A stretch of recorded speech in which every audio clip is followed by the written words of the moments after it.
ఈరోజు మాజీ ఎమ్మెల్యే అమరజీవి కామ్రేడ్ సున్నం రాజయ్య గారు చనిపోయిన రోజు.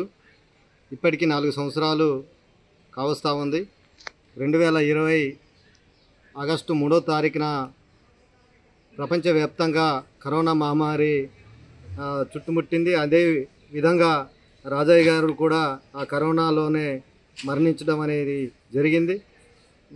రాజయ్య గారు మరణం సిపిఎం పార్టీకే కాదు, అదేవిధంగా ఈ ప్రాంత ఆదివాసీ ప్రజలకు కూడా తీరని, బడుగు బలహీన వర్గాలకి తీరని లోటుగా, వారి కుటుంబానికి కూడా తీరని లోటుగా భావిస్తూ ఉన్నాం.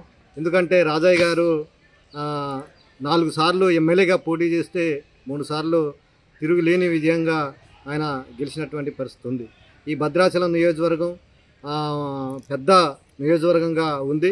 భద్రాచలం నియోజకవర్గం నుంచి ఇటు ఉమ్మడి రాష్ట్రంలో చూస్తే, ఉమ్మడి నియోజకవర్గంలో భద్రాచలం నియోజకవర్గం వాజేడు వరకు, ఇక్కడి నుంచి వాజేడు వరకు చూస్తే 120-130 కిలోమీటర్ల దూరం ఉన్నటువంటి నియోజకవర్గం.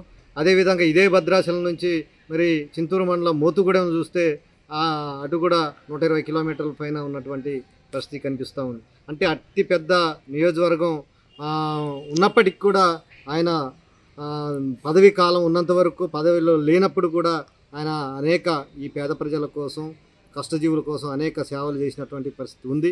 ఈ భద్రాచలం నియోజకవర్గం అభివృద్ధి చెందిందంటే ఆనాడున్నటువంటి రాజయ్య గారు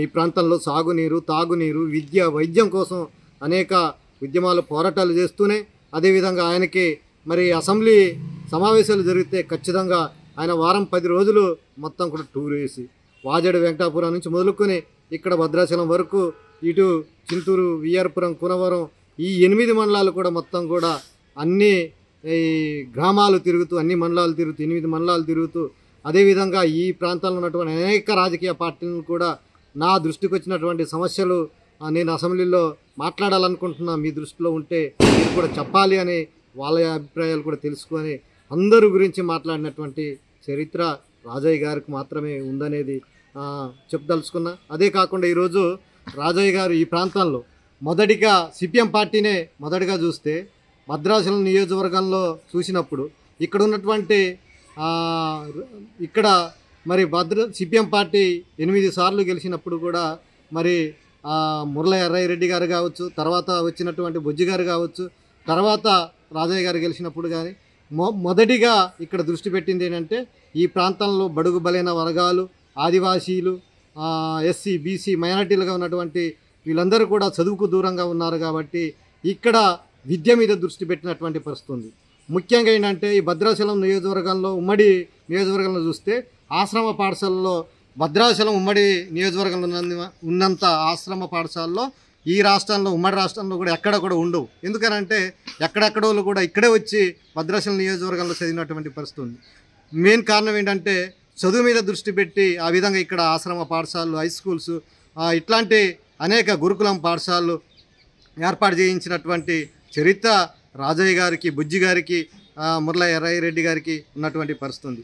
అట్లాంటి రాజయ్య గారు అదే కాకుండా ఈ ప్రాంతాల్లో ఇంకా సాగునీరు కోసం కూడా మరి పెద్ద పెద్ద ప్రాజెక్టులు ఉన్నాయి, చిన్న చిన్న చెరువులు ఉన్నటువంటి పరిస్థితి ఉంది. అలా చూస్తే మోడికుంట ప్రాజెక్టు విషయంలో అనేక ఉద్యమాలు చేశారు. అదేవిధంగా పాలెం వాగు విషయంలో కూడా, వెంకటాపురం ఉన్నటువంటి పాలెం వాగు విషయంలో కూడా అనేక ఉద్యమాలు, పోరాటాలు చేశారు. పాలెం వాగు మరి ప్రాజెక్టు కట్టినప్పటికి కూడా ఇంకా పెండింగ్ వర్కులు కూడా ఉన్నటువంటి పరిస్థితి ఉంది. రాజయ్య గారు కృషి ఫలితంగానే ఈరోజు పాలెం వాగు అక్కడ కట్టినటువంటి పరిస్థితి ఉంది. అలా చూస్తే ఇంకా మిగిలిపోయినటువంటి వద్దిపేట, చెకటం, చర్ల మండలంలో చూస్తే, అదేవిధంగా రాజయ్య గారు ఇంకా మరి దుమ్మగూడెం మండలంలో చూస్తే ప్రగలపల్లి లిఫ్ట్ ఇరిగేషన్ కోసం అనేక ఉద్యమాలు, పోరాటాలు చేసినటువంటి పరిస్థితి ఉంది. అదేవిధంగా ఆయన ఆదివాసీ మాతృభాషతోటి, కోయ భాషతోటి, మాతృభాషతోటి 2014లో అసెంబ్లీలో మరి ఎమ్మెల్యేగా గెలిచిన తర్వాత ఆయన మాతృభాషతో, కోయ భాషతో అసెంబ్లీలో మాట్లాడినటువంటి చరిత్ర కూడా రాజయ్య గారికి ఉంది. అంటే దుమ్మగూడెం ప్రాజెక్టు పేరు మీద దుమ్మగూడెం ప్రాజెక్టు కడుతున్నారు. మరి ఇప్పుడు గతంలో వైఎస్ రాజశేఖర రెడ్డి హయాంలో మరి దుమ్మగూడెం పేరు పెట్టారు. పాములపల్లిలో దుమ్మగూడెం అనే పేరు పెట్టి ప్రాజెక్టు ప్రారంభించారు. తర్వాత కొత్తగా నూతన వచ్చినటువంటి టీఆర్ఎస్ ప్రభుత్వం సీతారామ ప్రాజెక్ట్ అని పెట్టినటువంటి పరిస్థితి ఉంది. ఈరోజు చూస్తే దుమ్మగూడెం మండలానికి దుమ్మే మిగిలే పరిస్థితి ఉంది. మరి ప్రాజెక్ట్ ఏమో దుమ్మగూడెంలో కడుతున్నారు, కానీ ఆ నీళ్లు ఈ భద్రాద్రి ప్రగలపల్లి దుమ్మగూడెం మండలంలో ప్రగలపల్లి లిఫ్ట్ ఇరిగేషన్ రాజయ్య గారు చివరి కోరిక. రాజయ్య గారు ఏంటంటే దుమ్మగూడెం మండలంలో ఏదైతే సీతారామ ప్రాజెక్టు కనుక కడితే దుమ్మగూడెం మండలానికి సుమారు 40 గ్రామాలకి 15,000 ఎకరాలకి సాగునీరు అందివ్వచ్చు అనే మరి ఆయన పెద్ద ఎత్తున అసెంబ్లీలో మాట్లాడినటువంటి పరిస్థితి ఉంది. మాతృభాష కోయ భాషతో మాట్లాడారు. ఆ తర్వాత ఏంటంటే నిధులు కేటాయిస్తున్నామని గత ముఖ్యమంత్రి గారు చెప్పారు. మరి ఇప్పుడేమో మరి ఇప్పుడున్నటువంటి మంత్రులు మరి మేము సీతారామ ప్రాజెక్టుని పూర్తి చేస్తామనేసి చెప్తున్నారు. కానీ పాలెం వాగు అంటే పాలేరు రిజర్వాయర్కి కలపడానికి ప్రయత్నం చేస్తున్నారు తప్ప ఇక్కడ భద్రాద్రి కొత్తగూడెం జిల్లాకి ఎక్కడ సుక్క నీళ్లు అందే పరిస్థితి లేదు. దీన్ని తీవ్రంగా వ్యతిరేకిస్తున్నాం. రాజయ్య గారు కళ నెరవేరాలంటే ఆ ప్రగల్పల్లి లిఫ్టికేషన్ అమలు చేయాలి, అక్కడ నిధులు కేటాయించాలి, పనులు పూర్తి చేయాలనేది డిమాండ్ చేస్తా ఉన్నాం. అదే కాదు, ఈరోజు రాజయ్య గారు 2011లో 12లో మరి ఎస్సీ ఎస్టీ సప్లాన్ నిధుల కోసం అనేక ఉద్యమాలు పోరాటాలు చేసిన ఫలితంగా రాజయ్య గారు అక్కడ హైదరాబాద్లో కూడా మరి ఆనాడు ఉన్నటువంటి బివి రాఘులు గారు నాయకత్వంలో వీళ్ళందరూ కూడా ఎస్సీ ఎస్టీ సప్లాన్ చట్టం తీసుకురావడానికి ప్రధాన పాత్ర పోషించారు. మరి ఆ ఎస్సీ ఎస్టీ సప్లాన్ నిధులు కూడా ఈరోజు ఇటుపోతున్నాయి, ఎవరికి ఖర్చు పెడుతున్నారో కూడా తెలియనటువంటి పరిస్థితి కనిపిస్తూ ఉంది. మరి అందుకోసం ఏంటంటే ఈ ప్రాంతంలో ఇంకా అనేక అభివృద్ధి పనులు మిగిలిపోయినటువంటి పరిస్థితి ఉంది. మరి రాజయ్య గారు పోడుభూముల పట్టాల కోసం చాలా నిరంతరం కృషి చేసినటువంటి పరిస్థితి ఉంది. రాజయ్య గారు మరి పోడుభూముల పట్టాల కోసం అనేక ఉద్యమాలు పోరాటాలు చేసినటువంటి పరిస్థితి ఉంది. అసెంబ్లీలో మాట్లాడినటువంటి పరిస్థితి ఉంది. ఒకనాడు రాజయ్య గారిని నువ్వే పంచని గత ముఖ్యమంత్రి గారు చెప్పినటువంటి పరిస్థితి ఉంది.